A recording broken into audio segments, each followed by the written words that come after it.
Alors il faut savoir qu'il existe différentes familles d'espèces végétales, et notamment une grande famille qu'on appelle classiquement les légumineuses. Et cette grande famille végétale, donc qui touche à la fois des espèces herbacées, des espèces arbustives ou alors des espèces arborées, elles ont la capacité de fixer l'azote atmosphérique. Donc qu'est-ce que ça veut dire? Ça veut dire que les bactéries du sol, lorsqu'elles rencontrent une légumineuse, elles vont s'associer, elles vont former une symbiose. La bactérie, elle est contente de s'associer à la plante. Pourquoi? Parce que la plante va lui donner à manger, elle va se nourrir de ses sucres. Et en contrepartie, la plante est contente d'avoir la bactérie parce que cette bactérie est capable de transformer l'azote de l'air en azote assimilable par les plantes.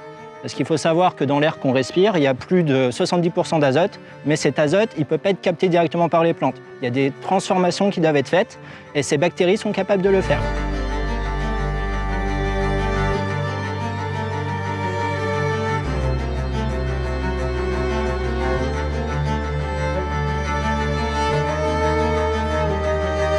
Alors le siège de cette fixation d'azote, il est visible. Lorsqu'on regarde au niveau des racines de ces légumineuses, on voit des petites boules, des nodosités, on appelle ça des nodules. Et les nodules montrent que les bactéries sont bien rentrées en association avec la plante, la symbiose a bien lieu et du coup elle est potentiellement capable de fixer l'azote. Toutes les espèces végétales ont des préférences écologiques différentes. C'est-à-dire qu'il y a des espèces qui vont plus facilement se développer sur des sols sableux, il y en a d'autres qui vont plus facilement se développer sur des sols saturés en eau. Donc il faut savoir que chaque espèce a sa préférence et c'est vrai que c'est une réflexion qu'il faut avoir avant d'entamer ces plantations ou ces semis.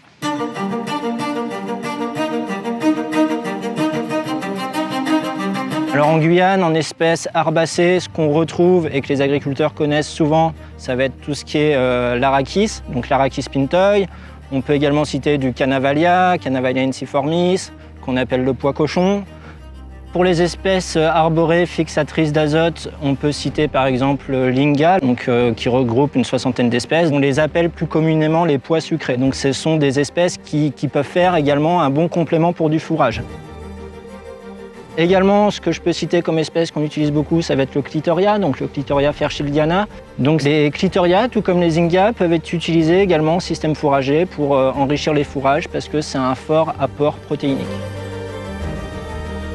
Je peux également parler du Gliricidia, donc Gliricidia sepium. Donc c'est une espèce qui est très utilisée, notamment aux Antilles, pour faire des haies.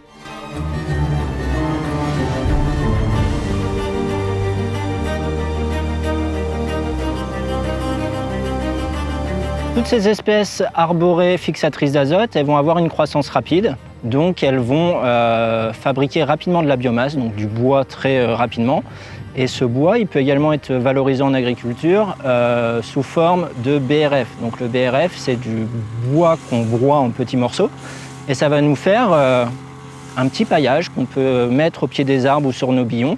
Et non seulement ce paillage, il va maintenir l'humidité des sols en saison sèche, il va également protéger les sols contre les coups de soleil, il va protéger les billons d'être rapidement enherbés parce que ça fait comme un bouclier en fait, les petites herbes vont avoir du mal à passer à travers. Et en plus de ça, cette matière organique elle va être minéralisée, elle va être transformée par les petites bêtes du sol et des éléments minéraux vont pouvoir être dégagés de ce bois pour nourrir les cultures.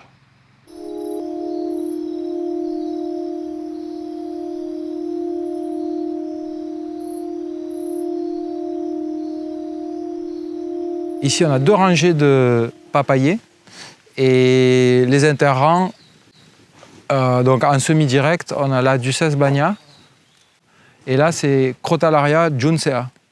Donc, ce sont 2 engrais verts qui ont été sélectionnés pour leur capacité à pousser vite, à fixer le sol, à être peu gourmands et à faire de la biomasse. Donc, un engrais vert, on peut le couper avant floraison, après floraison, une fois qu'il a bien lignifié et qu'il a fait ses graines, comme ça on récupère les graines.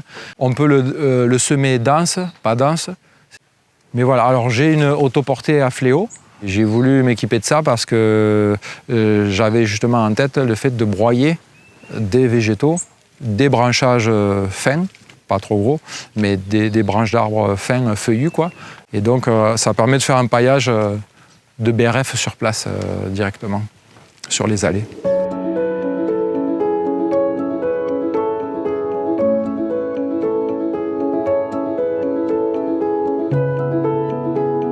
En saison sèche, l'avantage de garder des spontanées vivantes, c'est que effectivement, on pourrait penser qu'elles puisent l'eau, toutes les ressources en eau du sol au détriment de la culture qu'on cultive.